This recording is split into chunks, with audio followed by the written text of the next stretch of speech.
What's up, sons? It's Blind Run with Son of a Tech once again, and joining me today is Erick. He is with the Luxor team, specifically business development. And I know everybody here for this channel is primarily focused on, the at-home mining, that sort of thing. And there's a lot of changes going on within Bitcoin mining right now that seems to be pushing further and further away from that being viable.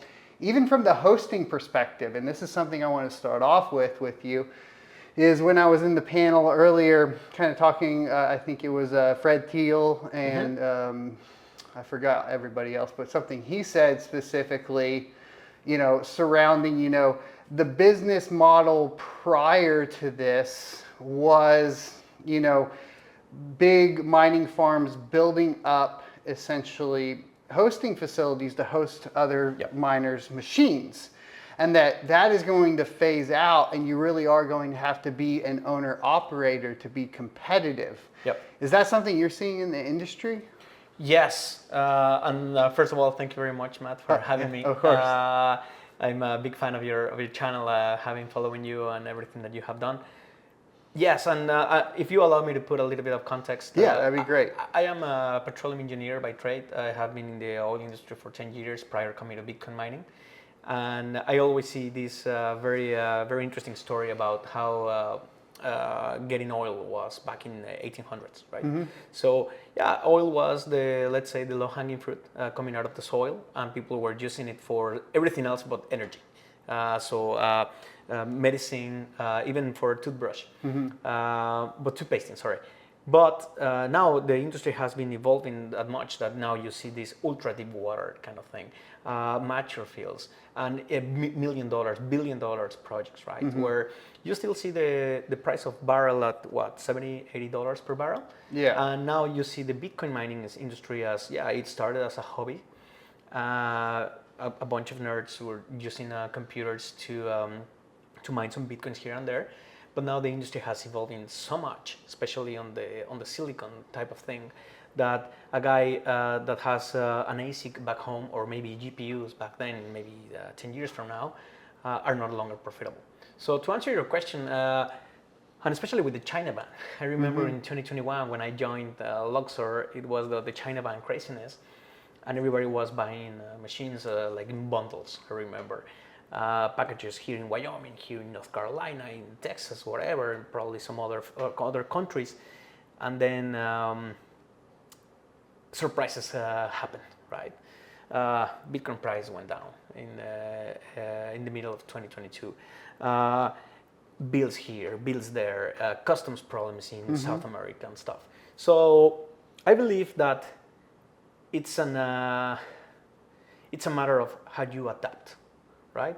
So for certain home miners that they have solar panels, that they have certain type of energy excess, they can harness that energy excess to Bitcoin. But that's still going to be, and this is kind of the unfortunate part from my perspective, where, I started with one GPU, and then I bought a second GPU, and I was able to eventually buy some ASICs and that sort of thing, to where, probably total I have a megawatt of equipment. Now, mine's not the most efficient or anything like that, but I feel like if you didn't get to that point by now, it's much more difficult to get to that point. It is. And so when I'm talking to, the viewers and stuff, and people that are asking me about getting into it, specifically Bitcoin mining, right? I'm kind of like, well, you need to look at a different path, I think, into the industry if you're wanting to get into it, just because it's a very difficult thing to build up a mining farm now. Yeah, in terms of scale, as you mentioned it, there's no way for you to make it from zero to hero, right? Yeah. Whereas maybe back in 2016, you could do it, right? And that's kind of what my whole channel was built on. So even for me now, so this is helpful for me because I have to figure out how I'm going to shift to the channel, right? And what I can cover that helps individuals, not just the large mining farms and stuff like that. There is that's one of the things that I love about Bitcoin mining, because at the very beginning, once again, coming back to the oil example, you make money with it, right? Now you barely make money, and probably in 6 months from now you are not going to make money. You are going to put money if you are maybe a Bitcoin maximalist or whatever. You're willing to put money, like let's say cost of capital, right? However, not everybody has the luck to do that or has the opportunity to do that. Right. So what about the subproduct of it? So Bitcoin mining or hash price, as you can see, it's a subproduct of energy, electricity. Can you say that word again? I'm sorry. Hash price. Hash price is what? It's a term that Luxor. No, I know what hash price is. You said something after that. The subproduct, the byproduct. Oh, byproduct. Okay, subproduct. Got it. The byproduct of energy, right? Yeah. So now you have a byproduct of hash price, which is heat, right? That's what they were talking about as well. And so for individuals, I assume you would say take an ASIC, throw that into your furnace system or whatever to go ahead and offset costs for heating, which is great if we're talking about, the north, but down here in Texas, that's not like you get 1 or 2 months maybe of that being viable. Exactly. So then you have to figure out what else you're going to use that for, whether that's heating a jacuzzi or something. But we're also not able to build at scale with those things to the point to where it's, going to help you get out of the proverbial rat race or whatever it is. Because I know like a lot of people want to get out of that and use mining to do that. I'm not so sure that you can do that anymore. Exactly. No, not that anymore at a, let's say, OEM system, right? That's why here Luxor comes with a very good proposition for home miners, not only home miners, but also big miners, where you can be in total control of your fleet. It can be one ASIC, or it can be 10 ASICs. So and that's hosting with y'all? Not particularly hosting, but let's say that you are a home miner and you have certain hours that you can take advantage of the electricity price, right? Particularly in Texas, where it's a deregulated market, right? So you can take, I don't know, maybe certain hours, but automatically you can program those with a little bit of knowledge of Python or without any knowledge of Python. But the goal here, Matt, is that the days where you plug and play, or plug and hash, I like to say that, plug and hash a miner, are gone. Why are you going to do that if you have a very robust machine, piece of machinery in your garage? You can be able, well, probably when you are doing GPU back in the day, you were able to get some underclocking type of things, right? Or features. Yeah, underclocking to reduce the power consumption and heat, and then increase your margins there. I mean, I still think, and I know this isn't our topic, but like, I still think GPU mining is very viable from the speculative mining perspective, and that's mining obviously not Bitcoin and staying, kind of in the lower markets, the non-KYC exchanges and playing around in there. But it is turning much more into gambling than it is into anything else at the same time. Yeah. I mean, I have a very narrow vision about GPU mining back when the Ethereum fiasco happened with all of the proof of work to proof of stake, where we were advocating for proof of work for a bunch of things, mainly for energy consumption. However, right now, with what you're saying, there are some other chains that probably it's not even worth mentioning because I don't know them by memory, but coming back to using your energy properly, right? Yeah. So of course, probably in your audience, there is no enough people that has these solar panels or that they produce their energy, capital for purchasing solar panels is quite high still. Yeah, that hasn't come down to a reasonable level where you can run, I don't know, like an average home miner, an average serious home miner, I would assume is around 21 to 24 kilowatts. If they're like really going at it and they got like a shed or their whole garage is converted. I think that's what I was at when I was in my home, somewhere around there. And I think when I looked at like the cost of like solar panels at that time, and this is probably 2020, somewhere around there. I mean, we're talking hundreds of thousands of dollars to even get close. And that's not even including the batteries to store the power for for the evening, right? And so it does feel like it's becoming like that rich man's game. And it's kind of, and maybe I'm hunting for some alternative perspectives, I think, that says like, well, you could do this or whatever with Bitcoin. What are people's options? Like I know Luxor, you got like the hash rate derivatives and futures, that sort of stuff. That's going to be more, I suppose, would be more alternative investing to your traditional 401ks. Yeah. So I guess there's that. You could leverage something along those lines, but from the mining perspective, is there really, I mean, you were mentioning earlier being in control of your fleet, whether that's one or so, however many. What does that look like exactly? Or what is that option called? Or what was that product called? At certain scale, this becomes a happy problem, right? Or sad problem, probably. But and when I say problem is that once you have to deal with noise, then you have to deal with heat, which comes together, and the energy consumption it's really tied to these first two. Right. So if you want to have and there's this story of this guy that was mining Bitcoin, and then his wife was like very angry at him, and she threw the computer and whatever, and he has deployed his entire life to find this computer, right, or this hard drive or whatever. So it is not different from now. So now if you are doing this back home, I think the name of the game in probably a year from now, it's been vertically integrated.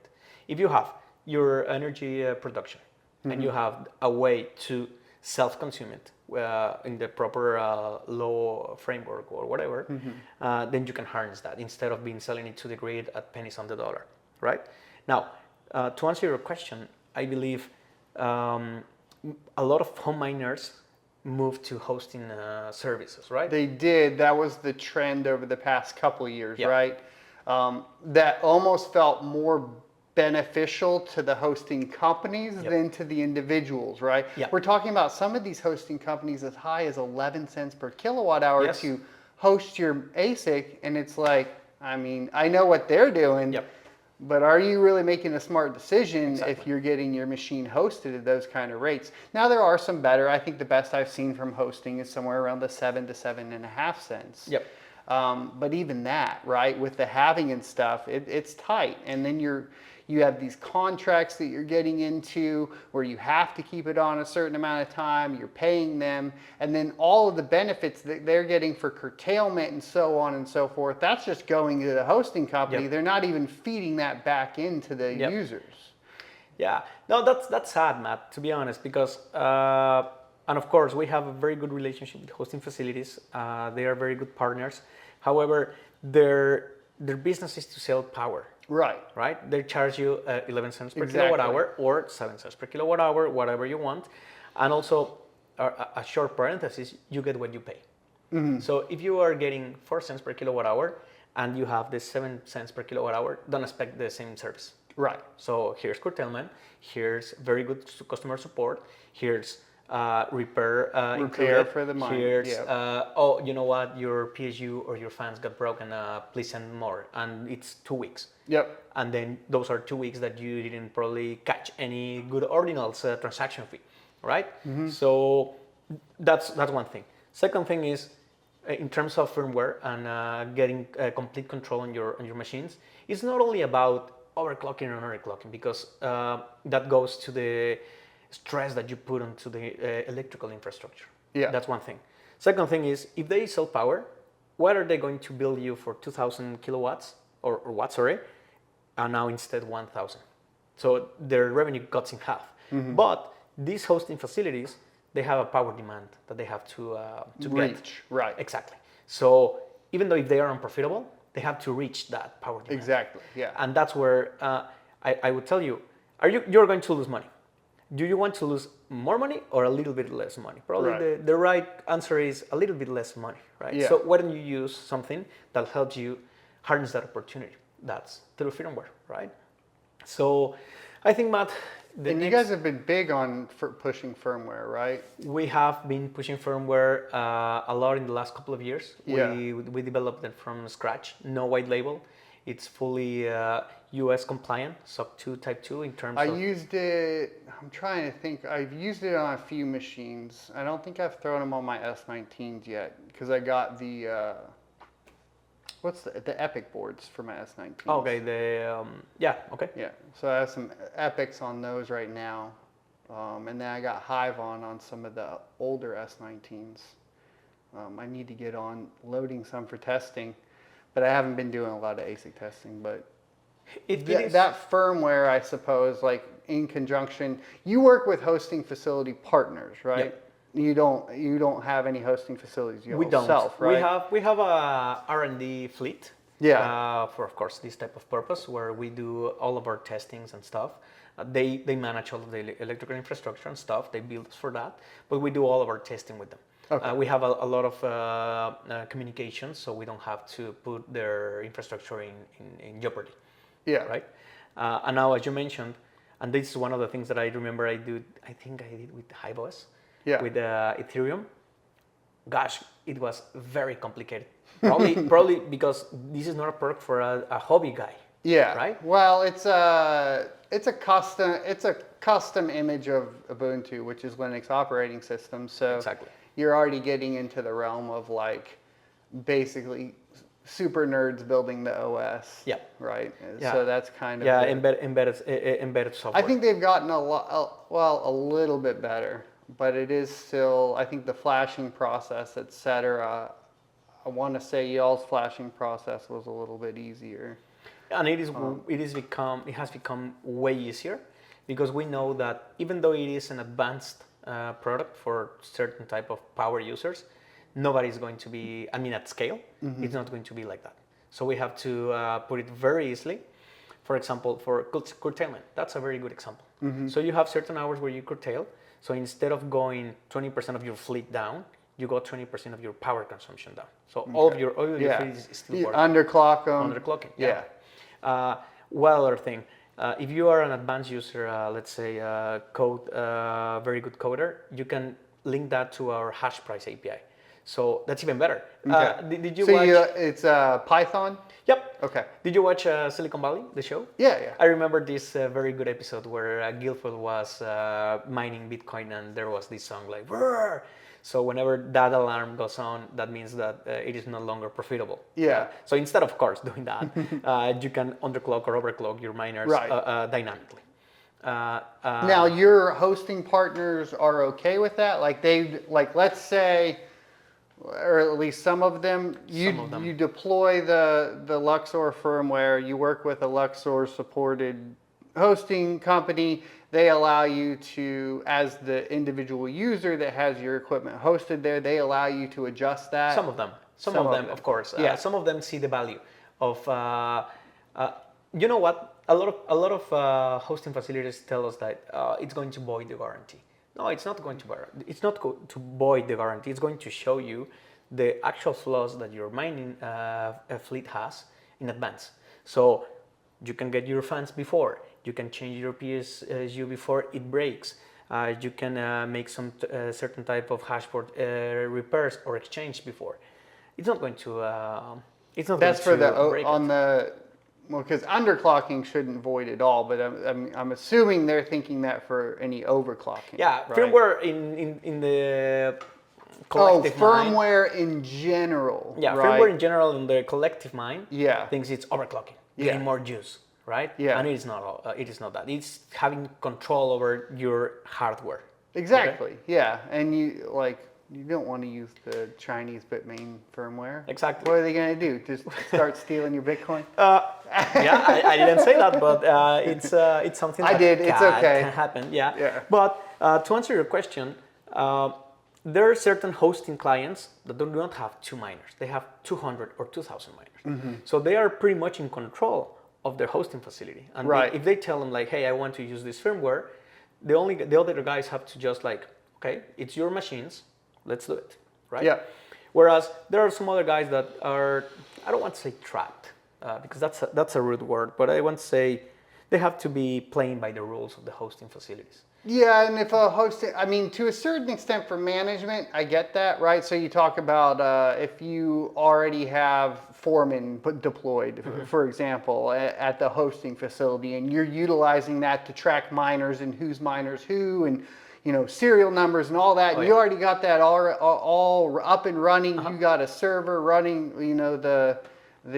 I guess the back end for that, because I know I spun Foreman up, and you can connect all your miners to it, and then you can label them and do all that. I could see where it'd be like, oh, like this guy wants to just throw a different firmware on there. It's going to screw up our tracking process and all that. I kind of get that to a certain extent, right? But then that also just goes back to like, how much are they going to charge you, and what features do you get, and what kind of control over the miners you get. And I guess that's why I asked about specifically hosting facilities that you guys work with, if they allow the Luxor, and it would, like, let me put it this way. If I was going to want to run Luxor firmware, right, and I'm just an individual with some miners and I want to send them to a hosting facility, is it best to go like through Luxor to find that hosting facility? Yes, there is a number of hosting facilities and hosting providers that we have heavily due diligence, not only by sending ourselves machines to, but also by experience their customer service and the delivery, service delivery, right? Once again, if I close a contract of 7 cents, I expect certain type of service delivery, whereas 4 cents, another one. However, this doesn't come at hand. So there are some very good hosting partners that we have that we highly encourage, that we have very good relationships with, and we tell them like, these are the guys, if you want to buy one machine or you want to buy 1 megawatt, go with them. There is little to none benefit to us in terms of doing that business.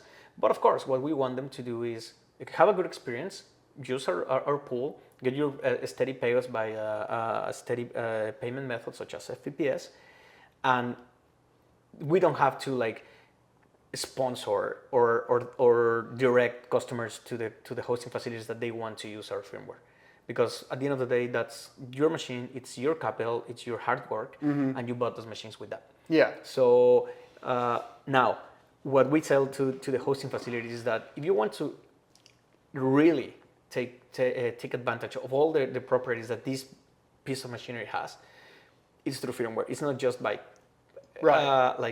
plugging it and that's it, right? Well, you're as an experienced miner, you know how you just plug it and it runs.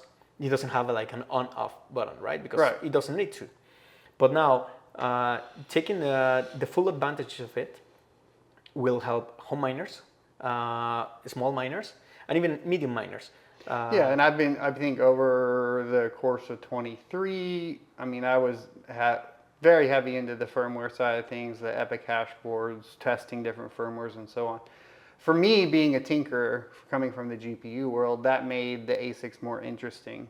Whereas before, I had no interest in ASICs, not because of the amount of money they made, but because I was like, this is boring. Yep. Right? That's the way I am, right? I'm the super nerd that's in there in Linux, right? So I'm like, not a big fan. I do like the Python integration. That's really cool, pulling the hash price, that sort of thing. I mean, I've been doing that a little bit with NiceHash and hash rate arbitrage lately. That's kind of the game I've been getting into more, is like just renting hash rate and finding the arbitrage and, scripting, like pulling what the prices of different things are off different exchanges and playing around there.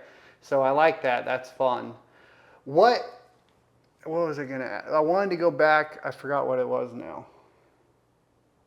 You said earlier, I remember it was like, because we're talking about like pretty much mining going the way of the dinosaur for, obviously being able to get rich. That's a given already. That's gone, right, at this point.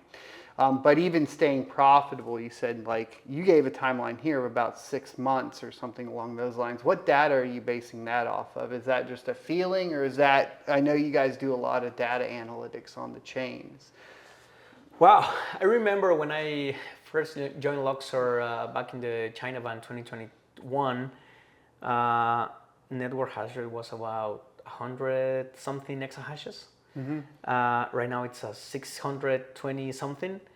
It's crazy, right? So it's a run for efficiency slash vertically integration slash who has the most powerful. Can you explain vertical integration in detail for us? Sure. Real quick? I put it like, I mean, I always like to do very simple examples. Let's say that you are a professional athlete, right? Fighter. So a vertical integration would be you have your own gym, you have your own trainer, you have your own facility, you have your own nutritionist, you have your own everything. So you don't have to depend on a third party. So this is something I've been pushing for a long time. I actually get a lot of heat for it because I've had a lot of hosting companies try to get me to sponsor me, and I say no. I think everybody should, be in full control of their stuff. Even though we've been talking about hosting here a lot, and moving forward as it becomes less and less profitable. I mean, is that what we're really hinting at? You got to be able to have complete control, basically from the substation to the the warehouse. Not everybody will have that opportunity.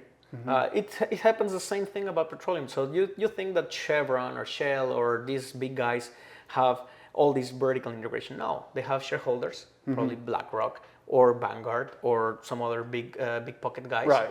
That they tell them like, hey, my thesis of investment is 20% in energy. So here's money, and you're going to show me a business plan for doing this. But in terms of owning the substation is very difficult for a lot of people. Owning the containers is the generators or the transformers, that's big boys game. Right. Now, when you tell me that you get this heat, what about if the energy provider just tells you like, you know what, there's a lot of heat or there's a lot of cold, we have to shut you down, and there's no incentive for you to shut down. Then as a consequence, you are going to harm your customers. Right? That's one thing. Second thing is, if you don't own the management of your own fleet, how do you know if that's your machine that it's hashing for you? Well, it's somebody else, and therefore you are being, I don't want to say part of stealing something, but that is not your machine.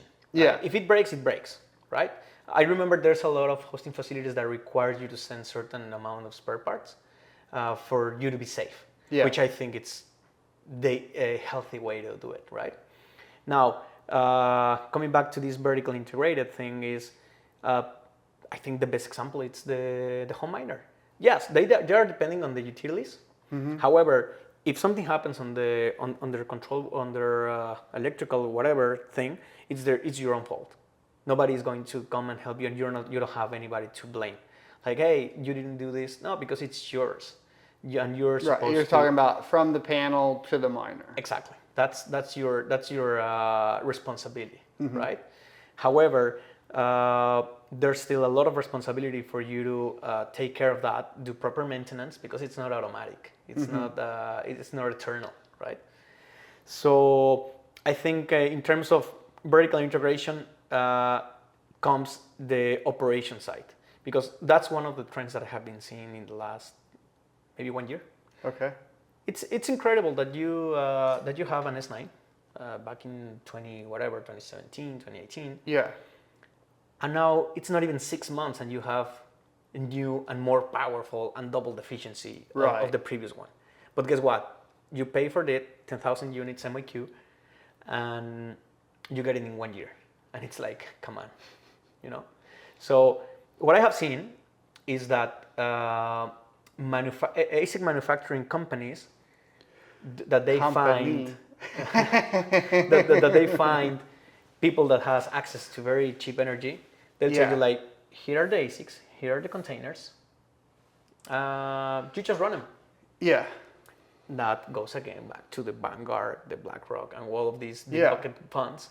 Well, and this kind of takes me, I mean, we're going to go like top-down view, right? Like at some point, have we just lost the point of Bitcoin, right? Like it used to be, I mean, the idea was one CPU, one vote. And it was to prevent sort of this capital capture, I guess is what I'll say. And I feel like we're just back in it. It's the same thing. Everything's captured by large big capital, and there's nothing we can do about it. The Vanguards, the BlackRocks, and so on, and they're just going to control the entire network. So, I mean, the industry can be fun to work in, but just like you can have fun working as in IT for a big IT company or corporation. There's not really that transfer of wealth back to the people anymore. Yeah. Right? Wow. I think here, and please do not hate me for this, I am a big energy guy. Right? More than big Bitcoin guy, I'm a big energy guy. And also, I am very convinced that whatever the human touches, it breaks. So there's a virtue of something, of food, of water, of health services, of Bitcoin. But there's somebody else that is going to capture that and is going to see the opportunity. Right. That's the human nature of being greedy. With everything. Yeah. And I guess that's my whole point is that like at one point, like Bitcoin was supposed to somehow kind of counteract that. Do you still think there is opportunity opportunity for Bitcoin to kind of push back against that? I think in some ways, right. Like, for example, complete transparency of the chain, which helps us see where those are going through. We can see when someone puts an order in for an ETF that buy doesn't go until Monday, right? Or whatever is happening, right? And so that can be audited a little bit more. So I think it's towards the right direction. I'm just saying overall, it feels like, especially from the mining perspective, I think it's a kind of a depressing time for a lot of home miners. It is. Unfortunately, it is, Matt. I believe that the days where you plug and hash are almost done in certain jurisdictions. Yeah, you said about 6 months to a year. Yeah. Right? And then solutions to that, well, it's not even a solution. The reason for that is because of the vertical integration of larger companies, right? Exactly. Okay. So once I mentioned the network hash rate, which it's the same piece of the pie, but now if more kids come to the party, then the slice is going to be thinner, right? It's not going to get bigger. It's going to be the same one. And every 4 years or so, it gets smaller.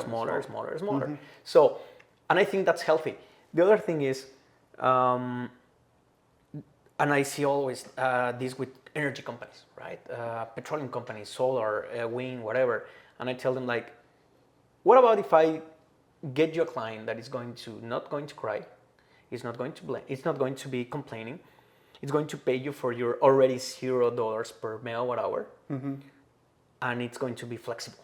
You don't have to be like, oh my God, 24/7 for these data centers for Google or Amazon, whatever. No. These are flexible. That's why they are paying this. Right. And they're like, bring them tomorrow. Like, I have been 6 years without selling. And that's on the energy side. On the energy side. Okay. So there's a lot of pension funds that they have money there, like 401ks and stuff. In Mexico, there's some pension funds as well that they are investing in infrastructure. But what they don't know is that this infrastructure is electrical infrastructure that is not generating $1 of revenue. But now you come with them and tell them like, forget about Bitcoin mining, forget about that. Let's say flexible data centers. And I'm going to pay you $10 per megawatt versus your $0 per megawatt. Right. What do you say? Yes, but I have to ask the banks. And that's when they hit a wall. Right. Because the banks are like, wait. We didn't invest this money to flexible data center. We invested to sell it to 2 million people cities. Yeah, but guess what? I don't have the permit to get on the grid because the grid is saturated, which is the big problem. For those of your audience, which I believe it's a few, there's the generation, the transmission, and the distribution. Right. The generation is not the problem. Well, of course, it's a big problem. But once the energy is produced or generated, it goes to the transmission. And here's when everything is trapped because it is not robust enough.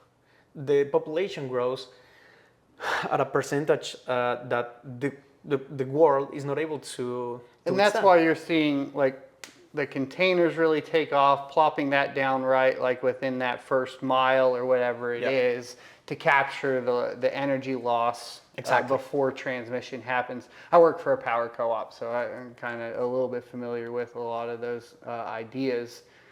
And that gives, I suppose, that gives the miners that capability of being more vertical, right? Yeah, exactly. So, okay. So, I guess I had one more question, but I can't remember what it was now. I keep forgetting all my questions. It's like we're talking, and then I'm like, oh, let me ask that. Where do you see, okay, I remember. So Bitcoin might, like we have the halving and so on that happens, and it severely impacts, of course, the supply into the market.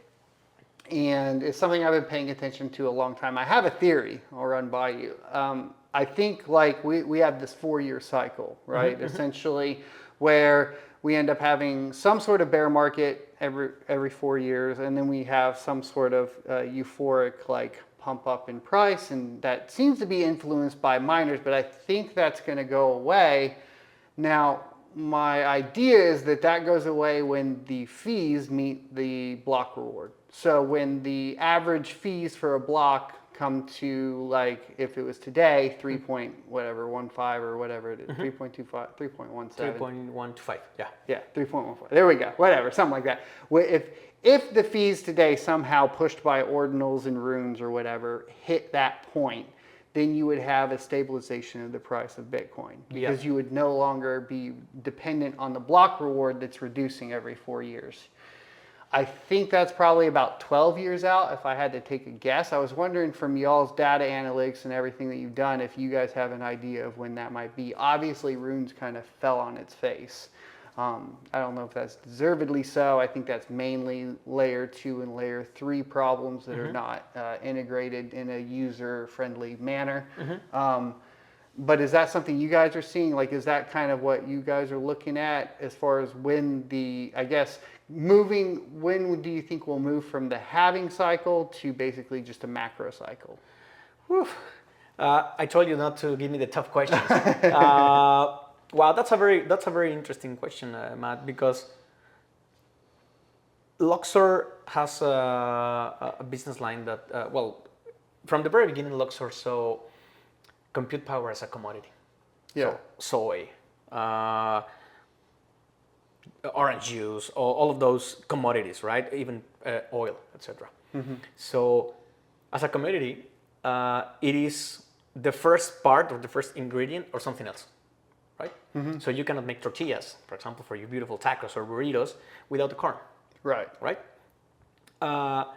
But there is an underlying, let's say, industry, not even asset, industry sustaining this corn industry, right? It's the same for compute power or hash rate, right? There is an underlying asset, which it's energy. Right. Everything's energy. Yeah, exactly. I know that. We got it. Everything's energy. Yeah. So now, how do you value energy in terms of, and this is always one of the conversations that I have with my fellow energy friends. What's more, 1 megawatt of Bitcoin mining, or what's more, 1 megawatt of a hospital, or 1 megawatt, and I tell them, like, I don't know. But I can tell you that it's way worse to have 1 megawatt wasted, right? Right. So now, to answer your question, Luxor has a derivatives business line. Okay, can you explain what the derivatives is? Okay, so... Or what a derivative is first, then what yours is. Yeah. Hash price is based on these components. Directly correlated, Bitcoin price, block subsidy, and transaction fees. So this moves the hash price or your revenue for mining upwards. And the network difficulty, it's inversely correlated. So the higher the network hash rate, it's the less your revenue, right?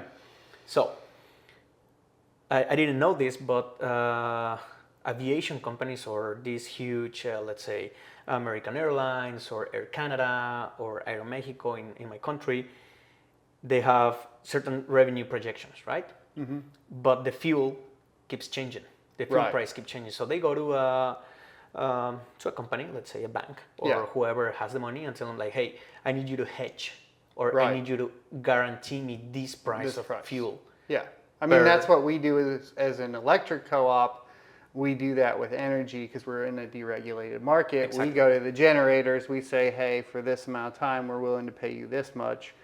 It just depends on, sometimes you run out of power and then things get a little crazy like the winter storm. Exactly. And all of a sudden it's $5 per kilowatt hour for like Exactly. a few hours. Exactly. So in order for miners to be competitive, at least certain size miners, they have to hedge the revenue.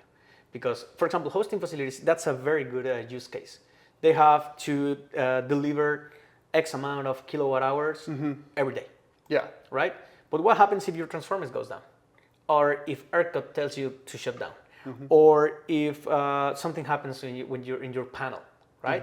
So you have to guarantee not only your revenue as a company, but the payouts to your hosting to your hostees. That's one thing. Yeah.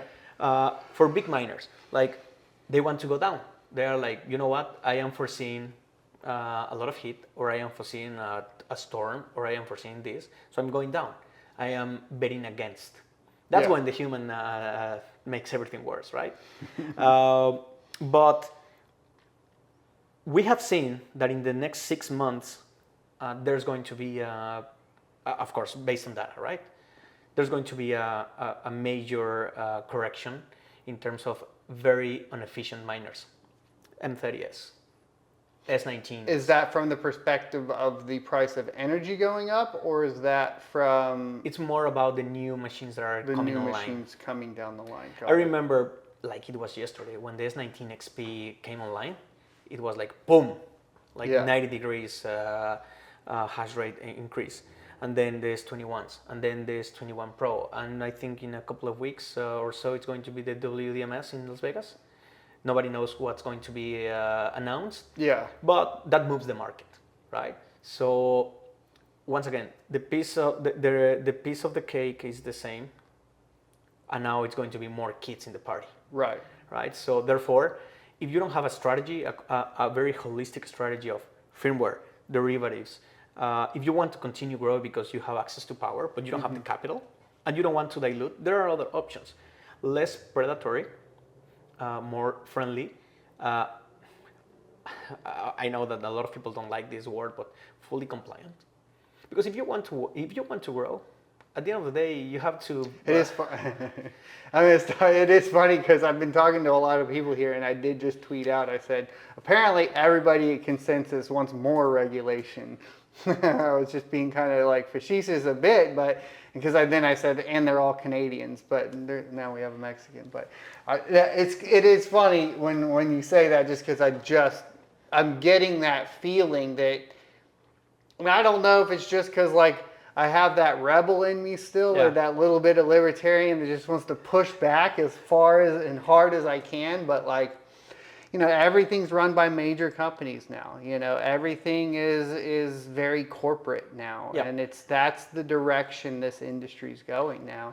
And obviously, compliance is going to come along with that. I mean, I'm a rebel myself, but also I am a guy that believes that if you build a strong framework, more money is going to come in. And there are people that is not rebel, but they need to pay tuition, pay their mortgage, or get a good health insurance. They don't care about sovereignty or whatever. And I'm really sorry to say this, but they want certain type of stability for their family, right? And what comes with that framework that allows you to know that, oh, Exxon is coming. Exxon is a big company, right? It's going to build, ideally it's going to build very good jobs, right? Now, Erick Mining LLC comes to Amarillo, Texas, and I bring a lot of, somewhere money, right? I build, mine Bitcoin, and then I disappear. I already break a couple of families. I already make a lot of illusions and didn't comply with them. I already probably underpay a lot of water. That's not good. Yeah. That's not good. Well, I mean, so it's always a balance, There's right? a balance. And that is, you have to have the people that are going to push back against regulation so it doesn't become overly regulated, and then you have to have people that push for regulation to protect individuals. It's there's a I put it, you have the right to do whatever you want, but you don't have the right to tell me what to do. Yeah. If that makes sense. Yeah. So that's kind of the balance of what I always gauge it on, right? Is like, you have to be able to have that. And then obviously somebody has to enforce that, right? So I agree with you to a certain extent. You have to prevent those bad cases and those bad scenarios. But if you get too restrictive on it, then you end up not having the economic growth that's needed to support that industry either. And so it really is a balance. And I don't know if our governments are capable of actually being able to do that, right? To a certain extent, if they're able to actually determine where that balance is successfully in an industry that's so brand new and very few in our current political system even understand. Yep. Right? Yeah, I think as long as there is a playing field for competition, that's one thing. Second thing is like innovation, so it brings more talent to the table instead of very basic jobs, because at the end of the day you are not moving you're not putting somebody else to study or to prepare. You're just taking one guy that then it's going to become an AI kind of thing, which is a lot of people have this fear. But if you don't level up, come on. Yeah. You what do you expect?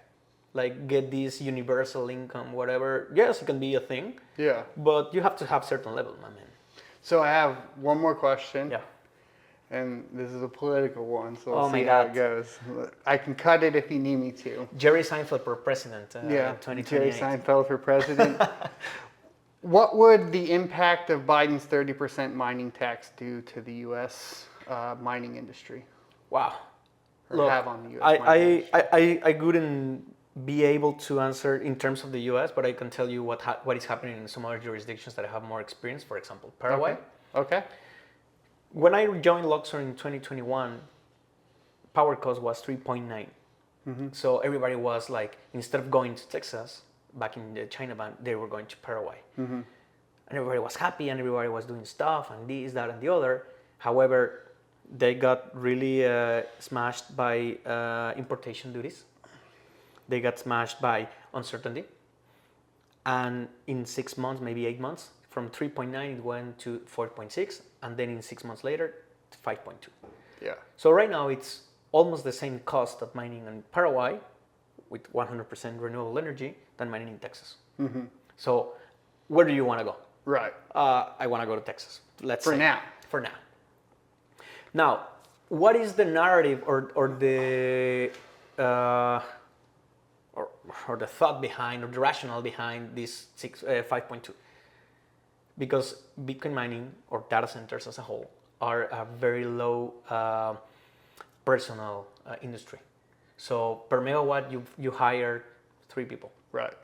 Per megawatt. How many people does Coca-Cola hires for 1 megawatt worth of production? Right. I don't know, 30. I don't know, a lot more. Now, it is very low in terms of personnel, and it's not highly technical. Right. So wages are not that good. So these guys are telling like, I'm going to charge you this for the energy because you are a high consumer, an intensive consumer, but you are not intensive hiring, right? So I have to balance. Now on your question, I understand that wages over here, at least in America, are way higher than some other places in Latin America. It is way more flexible to do business. You can, if you have the money, you can put 1 megawatt in less than 30 days, even off-grid or on-grid.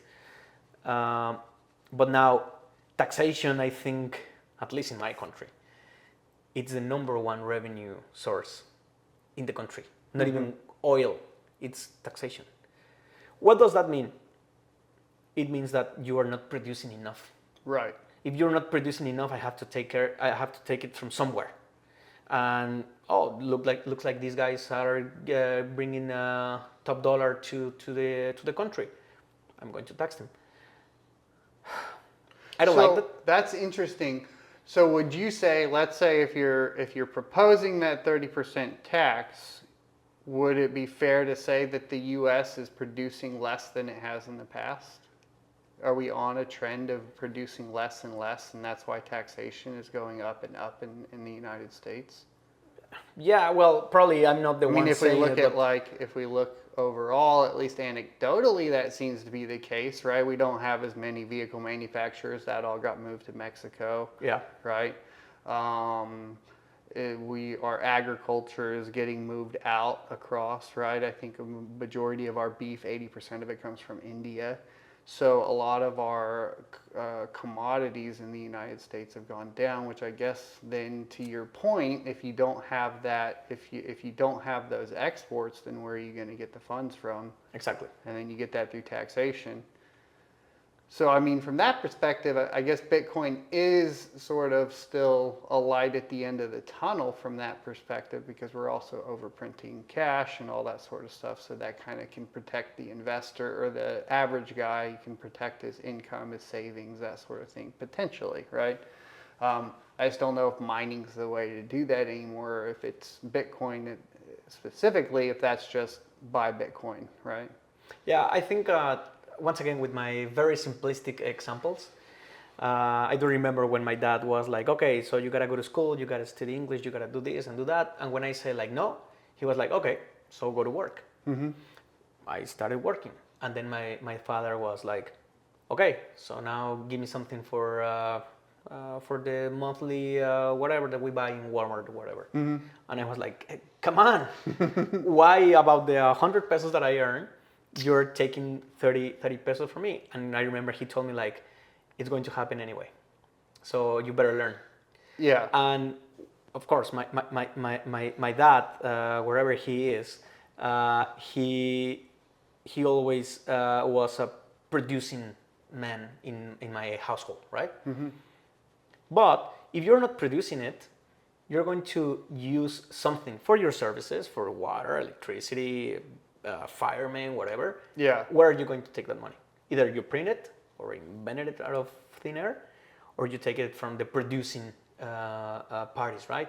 Just as you mentioned, vehicles or food, or now the tech industry. It's a tough one, Matt, to be honest, because I believe that sometimes it is just for like give you a spank, like, hey, behave. But sometimes, and especially for this very dynamic, very nomad industry, if you lose the opportunity to scare away a big industry like the Bitcoin miners, which that's really what it comes down to. This tax would scare away the producers, which we've already scared away a ton of producers, like the car manufacturers. So that just needs to be balanced out better. You can't just slap someone with the 30% tax because they're doing well. Yeah. So exactly. And the industry's not even doing that well anymore, as we're talking about too. So things are getting more and more difficult, right? And then at the same time, they're going to make it even more difficult by adding on this third entire cost, which is like... Yeah, that's why I see the chapter, the Ethiopia chapter of the Bitcoin mining history, mm-hmm.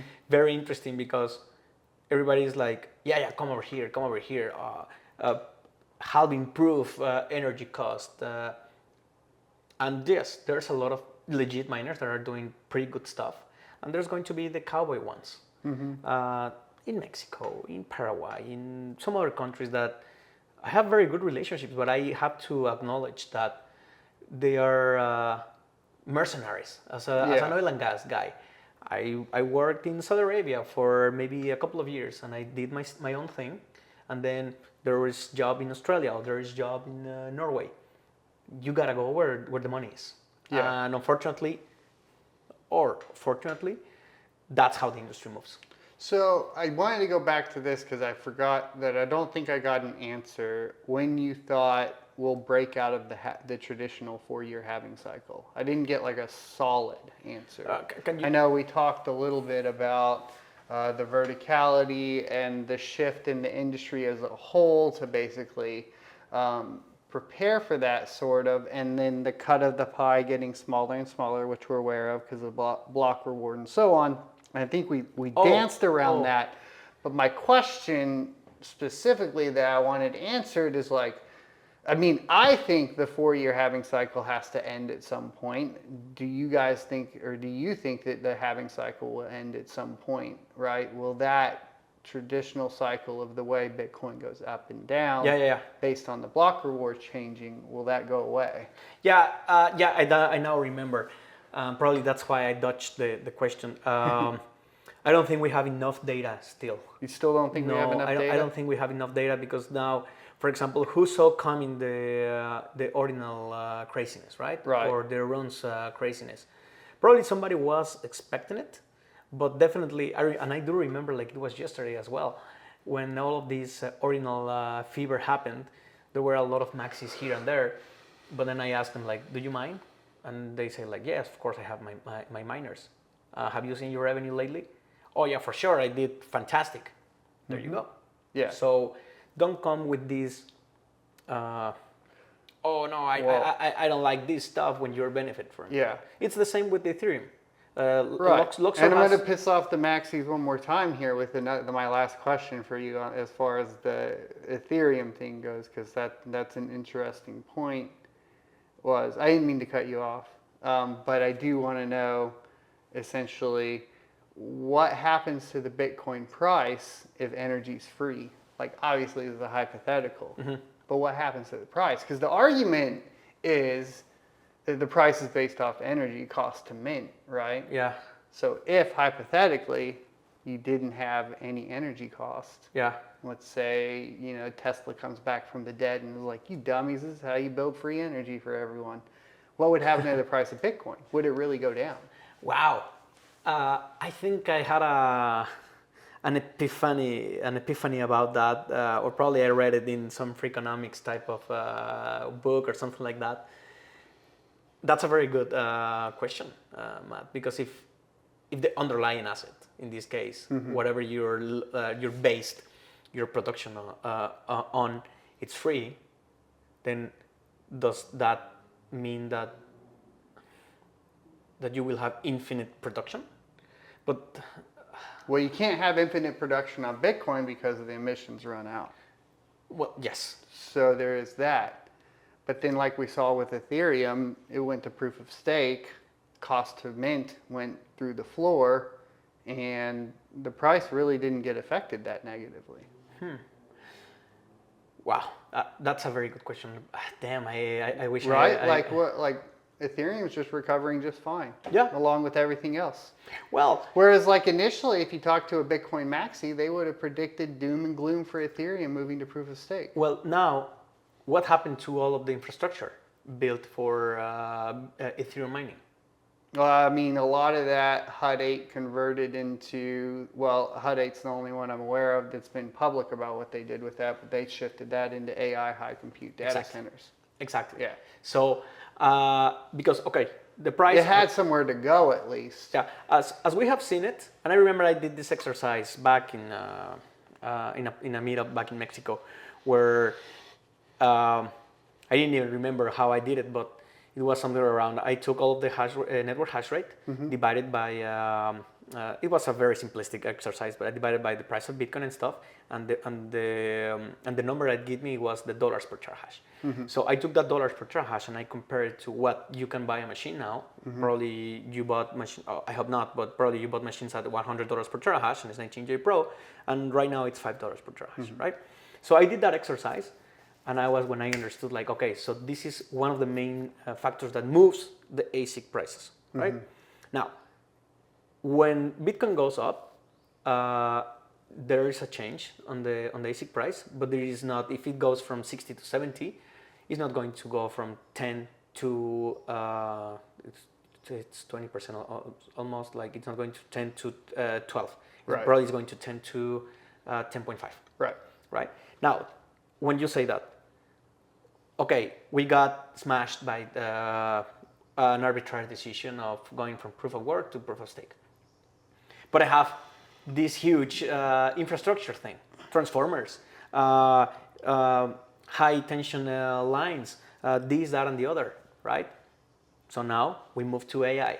Now the thing is different, because if you move to AI, whatever contract you have, it's very different from having a flexible data center than a dedicated data center for AI. Right. You have to have 24/7 uptime, redundancy, Or give away, everywhere. or Right. give You have away to have network redundancy. You have to have compute redundancy, power redundancy.